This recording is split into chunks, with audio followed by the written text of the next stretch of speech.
વિદ્યાર્થી મિત્રો, ધોરણ 6 વિષય ગણિત પ્રકરણ આપણું કીધું છે સંખ્યા સાથે રમત. એમાં આજે ભાગ 8 ની તરફ આપણે જઈ રહ્યા છીએ. ત્યારે આગળના ભાગની અંદર આપણે સામાન્ય અવયવ એના વિશે આપણે સમજ આપી હતી. આજે આપણે અવયવો તો પાડવાના છે. તે વખતે આપણે અવયવો પાડ્યા હતા અને તે વખતના અવયવ અને અત્યારના જે અવયવ છે એ અવયવની વાત કરીએ તો અત્યારે આપણે અવિભાજ્ય અવયવો પાડવાના છે. આગળના ભાગની અંદર આપણે વિભાજ્ય અવિભાજ્ય સંખ્યાનો અભ્યાસ કર્યો હતો કે ભાઈ અવિભાજ્ય સંખ્યાઓ કઈ છે, વિભાજ્ય સંખ્યાઓ કઈ છે. હવે તમારે જે નીચેની સંખ્યાના અવિભાજ્ય અવયવ તો ફક્ત અવિભાજ્ય અવયવ લખવાના. તો અવિભાજ્ય અવયવ લખતા પહેલા તમને ખબર હોવી જોઈએ કે અવિભાજ્ય સંખ્યાઓ કઈ કઈ છે અને અવિભાજ્ય સંખ્યાઓ આપણે 1 થી 100 માં જે આવે છે એ આપણે તમને લખાવેલી છે. તો અવિભાજ્ય સંખ્યાની અંદર આપણે 16 ના 28 ના અને 38 ના અવયવ પાડવાના છે. અવિભાજ્ય અવયવના આધારે જ આપણે ગુસા શોધવાનો છે, લસા શોધવાનો છે. પણ એ પેલા અવિભાજ્ય અવયવો કેવી રીતે પાડવા એ આપણને ખબર હોવી જોઈએ. અવિભાજ્ય અવયવો આપણે ભાગાકારની રીતે પાડવાના છે. આપણે જોઈ લઈએ કેવી રીતે પાડવાના. અને હવે પછીના જે અવયવ આપણે પાડવાના છે એ મૌખિક રીતે આપણે મોઢે આપણે પાડવાના છે. અને વિભાજ્યતાની ચાવીનો આધારે એનો આપણે અભ્યાસ પણ કરી શકીશું. તમે જુઓ તો સૌથી પહેલા 16 છે.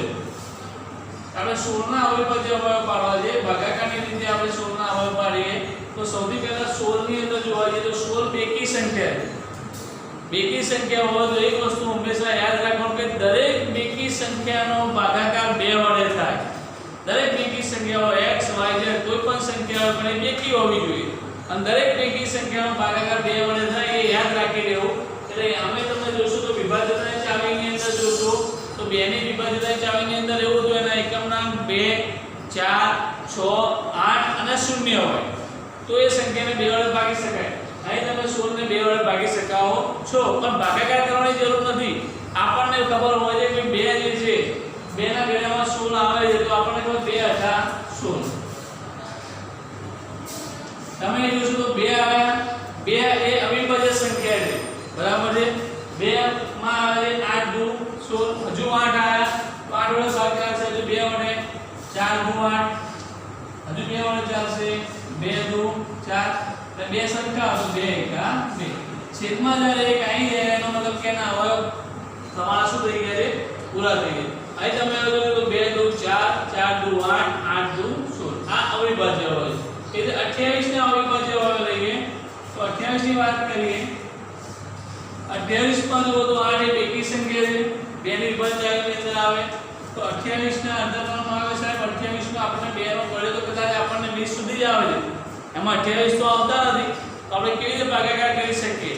પણ તમને ખબર હોવી જોઈએ કે હવે 6થા ધોરણની અંદર છોકરો બનતો હોય તો 6થા ધોરણના છોકરાને એટલું તો ખબર પડવી જોઈએ કે ભાઈ 100 ના અડધા 50 થાય, 20 ના અડધા 10 થાય, 30 ના અડધા 15 થાય. એવી રીતે 2 વડે ભાગાકાર કરવાનો એનો મતલબ કે એના અડધા જ કરવા પડે. તો 28 ના અડધા કેટલા થાય? 28 ના અડધા 14 થાય. અને ના ખબર પડે તો મોડે પણ ભાગાકાર કરી શકાય. સરખી સંખ્યા તો 2 એકા 2 અને 4 એટલે 2 ચોક 8. તમે મોડે પણ આનો ભાગાકાર કરી શકો છો. 2 7 2 14 7 એકા 7. અવયવનો ગુણાકાર કરશો તો 7 2 14 14 28. તમે જુઓ 2 2 અને 7 આ ત્રણેય સંખ્યા અવિભાજ્ય છે. તમારા જે અવયવ પાડે છે દરેક અવયવ પાસે કેવા આવે છે? અવિભાજ્ય સંખ્યા આવે છે. આમાં કોઈ વિભાજ્ય સંખ્યા આવતી નથી. 19 છે, સોરી 38 છે. 38 નો ભાગાકાર આપણે જોવા જઈએ તો 38 પણ બેકી સંખ્યા છે. 38 ના 2 વડે ભાગાકાર કરીએ તો 38 ના અડધા કેટલા આવે? 19. 19 એ અવિભાજ્ય સંખ્યા છે. 19 ફક્ત 19 ના 2 જ અવયવ પડે છે, 1 અને 19. એનો મતલબ કે 19 ના કોઈ બીજા અવયવ પડતા નથી. એનો મતલબ કે 19 તેના જ ઘડિયામાં આવે છે એટલે 19 એકા 19. બરાબર છે. અહીંયા તમને અવિભાજ્ય અવયવ જે ભાગાકારની રીતે આપણે પાડીએ છીએ એ રીતે પાડવાના છે. આવી જ રીતે અવયવ પાડીને આપણે ગુસા શોધવાનો છે. ભાગાકારની રીતે અવિભાજ્ય તમે જોશો તો 2 2 2 2. અહીં 7 2 ને 2 19 ને 2 એ બધી સંખ્યા અવિભાજ્ય છે. માનો કે કોઈ સંખ્યા 2 વડે ભાગ નથી ચાલતો તો એના પછીની અવિભાજ્ય સંખ્યા 3 વડે ભાગાકાર કરવો પડે. 3 વડે નથી ચાલતો તો એના પછીની અવિભાજ્ય સંખ્યા 5 છે તો 5 વડે ચલાવવો પડે. 5 વડે પછી 7 વડે પછી 11 વડે એ રીતે અવિભાજ્ય સંખ્યાનો આપણે અભ્યાસ કરીને એના અવયવ પાડવાના છે. બાજુમાં બીજી એક આકૃતિ આપણે જે બાજુમાં તમે જોશો તો 60 માટે બે જુદા જુદા અવયવ વૃક્ષો આપેલા છે. એમાં ખૂટતી સંખ્યા તમારે લખવાની છે. સૌથી પહેલા ખૂટતી સંખ્યાના આધારે જોઈએ તો પહેલા a ની અંદર જોઈએ તો 60 આપેલા છે. આપણે આગળમાં જે અવયવ પડે એ પ્રમાણે 60 ના એક અવયવ તમને આપે છે 6 ગુણ્યા 10 કે 10 છક 60 થાય આપણને ખબર છે. પણ અહીં 6 ના અવયવ આપેલા છે એમાં ફક્ત 2 આપેલા છે. અહીંયા કોઈ સંખ્યા લખી છે નહીં. એનો મતલબ તમારે 6 ના અવયવ તમને ખબર હોવી જોઈએ. હવે 6 ના અવયવમાં 6 એકા 6 આવે અને બીજા 2 તારી 6 આવે. પણ અહીં તમને 2 આપે છે એનો મતલબ કે અહીં કેટલા આવશે 3. તો 3 નું કેટલા થશે 6. જેમ 10 6 60 થાય તો 3 નું કેટલા થશે 6. અહીંયા 10 છે તો 10 ના અવયવ તો મને લખવાના છે. 10 ના અવયવ લખો તો 10 ના અવયવ શું થશે 2 પંચા 10 5 દુગા થશે 10. તમે અહીંયા નીચે જોશો તો બધી જ અવિભાજ્ય સંખ્યાઓ આવે છે. 5 દુ 10 10 થાય 30 30 દુ 60. 60 ના અવયવ તમારે અવિભાજ્ય સંખ્યા લખવા હોય 2 ગુણ્યા 2 ગુણ્યા 3 ગુણ્યા 5 5 થાય 15 15 30 30 દુ 60. એનો મતલબ કે આ ખૂટતી સંખ્યા છે 2 3 2 5. જે સંખ્યાઓ ખૂટતી છે એ ખૂટતી સંખ્યાઓ આપણે લખી શકીએ છીએ. એવી રીતે તમે જોવા જાઓ તો એ 60 છે. 60 ની અંદર જો 30 છે. અહીંયા કોઈ સંખ્યા આપણને આપી છે નહીં. તો 60 જે છે એ 60 નો મતલબ એક અવયવ તમને આપે છે 30. તો 30 ને આપણે કેટલા વડે ગુણાકાર કરીએ તો 60 આવે. તો તમને ખબર હશે તો 30 દુ 60 થાય. 30 દુ કેટલા થાય 60. માં કે સાહેબ આપણને 30 નો ગણ્યો તો નથી આવડતું. તો તમને એટલી ખબર હોવી જોઈએ કે 60 ના અડધા 30 થાય. અને એવું ના આપણે તો 30 ભાગ્યા 60 કરવા જાવ તો જવાબ 2 આવે 30 દુ 60. 30 ના હવે આપણે 10 આપે છે. તો 30 ના ગણ્યામાં જોવા 10 નો ગણ્યામાં 30 આવે છે. તો 10 તારી 30. પછી તમે જો ફક્ત 10 ના અવયવ લખવાના છે. 10 ના અવયવના આધારે જો તો 2 પંચા 10. અને ખૂટતી જે સંખ્યાઓ છે કઈ કઈ છે 2 3 2 અને 5. 2 3 2 તમે આ જે અવયવ જોશો અને આ જે અવયવ જોશો બંને અવયવ સરખા છે.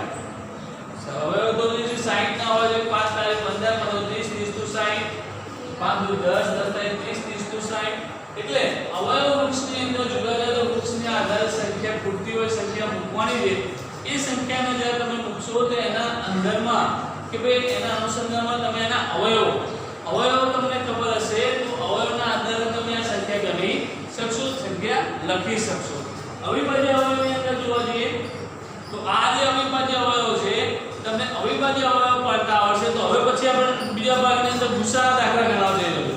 પણ એ ગુસાના દાખલા ગણવતી વખતે આ અવિભાજ્ય અવયવ કેવી રીતે પાડવા અને કેવી રીતે લખવા એ આવડતું હશે તો તમે એનો અભ્યાસ કરી શકશો. અને અવિભાજ્ય અવયવની અંદર આપણે જોવા જઈએ તો અવિભાજ્ય સંખ્યાઓ વિશે તમને એની માહિતી ખબર હોવી જોઈએ. અવિભાજ્ય સંખ્યાઓ કઈ છે તમને યાદ હોવી જોઈએ. બીજું સંખ્યા જે છે એ અવિભાજ્યને આધારે જોવા જાવ તો અવિભાજ્ય સંખ્યા જે છે એ અવિભાજ્ય સંખ્યાઓ કઈ છે એના આધારે આપણે ભાગાકાર કરવાનો છે. એટલે હવે પછી હું તમને ગુસાના દાખલા શીખવાડું છું. ગુસાના દાખલા શીખવાડતા પહેલા એના અવિભાજ્ય અવયવ તમને આવડતા હોવા જોઈએ.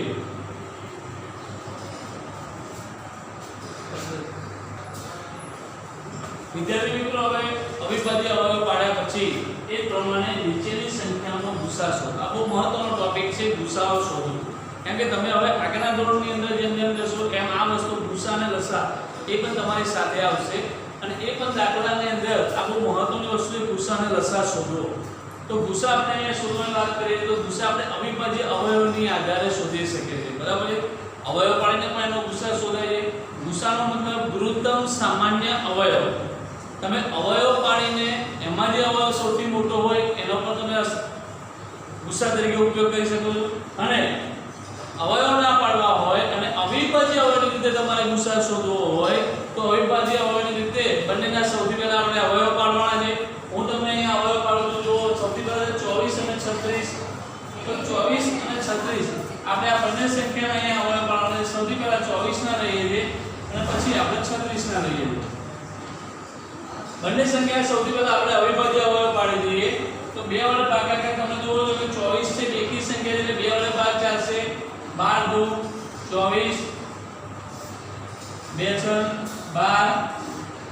2 તારી 6 3 એકા 3 36 ના રે 36 2 નવા 18 3 તારી 9 3 એકા 3 એને એવું થાય કે તમે તો જાતે મોડેલ લખી દો છો, પણ આપણે બાળકો એવું છે કે એકાના 11 નો અભ્યાસ આપણને જો આવડતો હોય તો આપણે પણ આવી રીતે અવિભાજ્ય અવયવ મોડેલ લખી શકીએ. બીજી વસ્તુ એમ કે અવિભાજ્ય અવયવમાં આપણે કેવી રીતે ખબર પડે કે સૌથી પહેલા 2 થી જ કરવો પડે.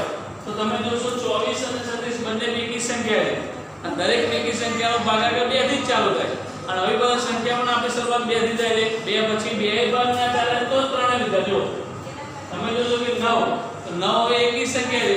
એકી સંખ્યાને 2 વડે ભાગી શકાય નહીં. એટલે આપણે કેટલા ભાગાકાર કર્યો? 3 વડે. તો 3 તારી 9. એટલે આવી રીતે અવિભાજ્ય સંખ્યાના આપણે અવયવ કાઢવાના છે. તો સૌથી પહેલા તો તમે અવિભાજ્ય અવયવ પાડી દીધા. અવિભાજ્ય અવયવ પાડ્યા પછી આપણે 24 ના અવયવ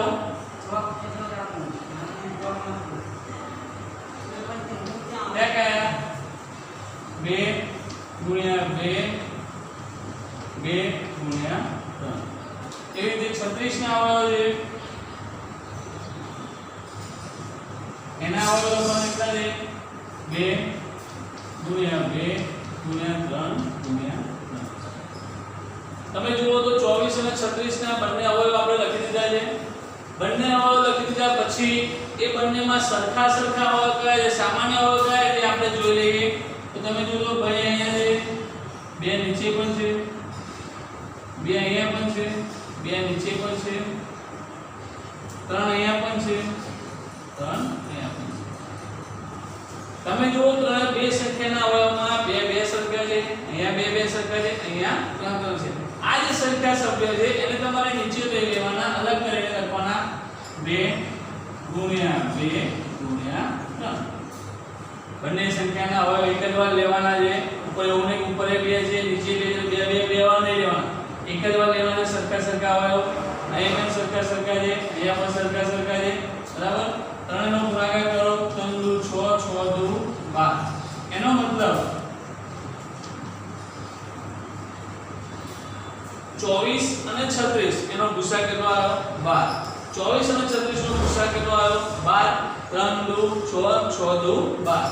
સરખા અવયવ કાઢી લીધા બાદ એ જે સરખા અવયવ આવે એ બધાય સરખા અવયવનો ગુણાકાર કરવાનો છે અને ગુણાકાર જે જવાબ આવે એ 24 અને 36 નો શું કહેવાય? ગુસા કહેવાય. આ બાર જે છે આ બંને સંખ્યાનો અવયવ છે. તમને યાદ હોય તો 12 દુ 24 થાય, 12 તારી 36 થાય. બરાબર છે? અને આના તમે અવયવ પાડીને કરશો તો પણ સૌથી મોટો અવયવ કયો આવશે? 12 આવશે. એટલે બીજી સંખ્યામાં આપણે 3 સંખ્યાઓ આપીએ. 15 છે, 25 છે અને 30 છે. એ બે સંખ્યાઓથી હવે અહીંયા 3 છે. આના પર આપણે અવિભાજ્ય અવયવ પાડીએ. સૌથી 15 ના પાડીએ, પછી 25 ના પાડીશું, પછી 30 ના પાડીએ. 15 ના અવયવ પાડતા પહેલા તમે જુઓ કે 15 એ અવિભાજ્ય સંખ્યા છે પ્લસ એકી સંખ્યા, સોરી વિભાજ્ય સંખ્યા છે પણ એકી સંખ્યા છે. પણ એકી સંખ્યામાં એકમનો અંક 5 છે. એકમનો અંક 5 હોવાથી એનો 2 વડે વિભાજ્ય થઈ શકશે નહીં. 2 વડે વિભાજ્ય ના થઈ શકે તો બીજી અવિભાજ્ય સંખ્યા છે 3. 3 ની વિભાજ્ય ચાવીનો આપણને ખબર છે કે 3 ના વિભાજ્ય ચાવીની અંદર એવું હતું કે 3 ની વિભાજ્ય ચાવીની અંદર બધા અંકોનો સરવાળો કરવાનો અને એ અંકોનો જે સરવાળો આવે એને તો 3 વડે ભાગી શકાય છે. તમે જો 5 ને 1 6 તો 3 ને 6 વડે ભાગી શકાય. 3 દુ 6. એનો મતલબ 15 ને આપણે 3 વડે ભાગાકાર કરી શકીએ છીએ. તો 3 પંચું 15. હવે 5 આવે તો 5 તો એ એકી સંખ્યા છે એટલે 5 એકા 5. અહીંયા 25 છે. 25 એ પણ એકી સંખ્યા છે. વિભાજ્ય સંખ્યા તો છે પરંતુ કેવી છે? એકી સંખ્યા છે. એકી સંખ્યામાં એકમનો અંક 5 છે. તો સૌથી પહેલા વિભાજ્ય સંખ્યા આપણે 3 ના વડે ભાગાકાર જોવાનો પ્રયત્ન કરીએ કે 5 ને 2 અને 5. તો 2 અને 5 નો સરવાળો કેટલો થાય? 7. તો 7 ને 3 વડે ભાગી શકાતા નથી. તો 3 પછી અવિભાજ્ય સંખ્યા કઈ આવે છે? 5. તો 5 ના ઘડિયામાં તો 25 આવે છે. 5 બાય 25 5 એકા 5 30. 30 બેકી સંખ્યા છે, વિભાજ્ય સંખ્યા છે એટલે આ 2 વડે ભાગાકાર થતો થાય. 15 દુ 30. 15 એકી સંખ્યા 3 પંચું 15 5 એકા 5. ના અવયવ પાડ્યા પછી બી તમારે ગણતરી કરી લેવાની. 5 તારી 15 5 બાય 25 જો આ ત્રણ સંખ્યાનો ગુણાકાર કરવો આવે છે તો આવતો હોય સમજો કે આપણા અવયવો સાચા છે બધાને આપણે અવયવ લખી દઈએ કે 15 ના અવયવો એ 3 ગુણ્યા 5 25 ના અવયવો એના પર લગાવે 5 ગુણ્યા 5 30 ના અવયવ છે 2 ગુણ્યા 3 ગુણ્યા 5 બધાના અવયવ પાડી દીધા પછી એની અંદર કઈ કયા અવયવ સરખા છે આપણે જોઈ લઈએ તમે જો તો અહીંયા 3 છે અને નીચે 3 છે પણ વચ્ચેના જે અવયવ છે 25 માં એમાં 3 આવતા નથી અવયવના જ્યારે સામાન્ય અવયવ લો તો ત્રણ સંખ્યા હોય તો ત્રણ સંખ્યામાં સરખા હોવા જોઈએ જે અવયવ ત્રણ માં સરખા હોય એ જ અવયવનો આપણે ઉપયોગ કરીએ અહીં તમે જુઓ 5 અહીંયા છે 5 અહીંયા છે અને 5 અહીંયા છે તમે જોશો તો ત્રણેય અવયવની અંદર 5 5 અને 5 આવે છે એનો મતલબ ત્રણેય જે સંખ્યા છે 15 25 30 એમાં ફક્ત એક જ સંખ્યા એવી છે જે બધામાં સરખી આવે છે કઈ સંખ્યા છે 5 એનો મતલબ કે કેટલા લઈશું આપણે અહીંયા ખાલી 5 એનો મતલબ 15 25 અને 30 નો ગુસા બરાબર કેટલો આવશે 5 બરાબર એટલે બાળકો આ રીતે આપણે અવિભાજ્ય અવયવની રીતે ગુસા શોધવાના છે અને ગુસા શોધતા પહેલા એની અંદર વિભાજ્ય સંખ્યા અવિભાજ્ય સંખ્યા અને અવયવો કેવી રીતે પાડવા એ આપણને ખબર હોવી જોઈએ હવે નેક્સ્ટ ટાઈમ આપણે ગુસા જેવું લસા એનો અભ્યાસ કરીશું પણ આના આધારે જે ગુસાના દાખલા કર્યા છે એ પ્રમાણે આપણે બીજા ગુસાના દાખલા કરવાના છે એ તમને હોમવર્કમાં આપું છું આ પ્રમાણે તમારે ગુસા શોધવાના છે અને ગુસાના દાખલા પર તમારે તમારી ગણિતની નોટની અંદર એનો અભ્યાસ કરવાનો છે જય સ્વામિનારાયણ